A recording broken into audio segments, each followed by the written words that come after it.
అన్ని ప్రార్థనల్లోనికి ఉత్తమమైన ప్రార్థన, ఉన్నతమైన ప్రార్థన, ప్రభువా నన్ను నాకు అది కావాలి, నాకు ఇది కావాలి అడగాల్సిన అవసరమే లేదండి.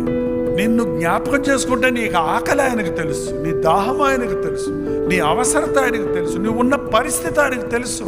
ఆయన జ్ఞాపకం చేసుకుంటే స్పష్టంగా చెప్పాడు, నేడు నీవు నాతో కూడా భారతదేశంలో ఉంటావు.